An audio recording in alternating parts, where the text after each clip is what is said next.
tonight as police search for suspects in the murder of a popular teacher. The victim's family is speaking out, and they hope anyone who knows anything about the shooting of Robert Barnes will follow their lead. 7 Action News reporter Andy Choi standing by live in Detroit. And Andy, does the family have any idea how this all unfolded? No, Stephen, but they know that Barnes was headed to some sort of gathering with friends. About 50 people, they say, were with him at the time of the shooting, which is why for them it is so hard to believe that a shooting suspect is still on the loose. Knowing he's not going to be here to see me graduate this year. As David Barnes now grapples with the thought of life without a loved one, the case behind his father's death remains a mystery.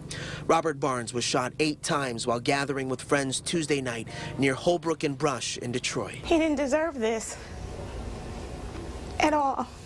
A popular teacher at the Detroit Academy of Arts and Sciences, Barnes' passion was shaping and mentoring young minds.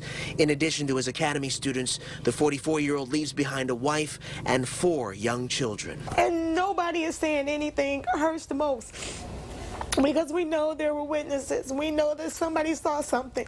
You don't get shot 8 times and don't see anything when you're in a crowd of people. Barnes' sister-in-law says someone knows something about the shooting, but no one is speaking up. We're gonna be okay, right?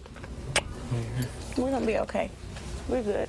And while the community mourns the loss of a father and mentor, the Barnes family says this pain is even greater when those who can help remain quiet. Even finding out is not going to heal any of the wounds because he's gone.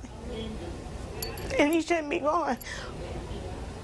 But we just need help, because it shouldn't happen and nobody is speaking up. Nobody is saying anything.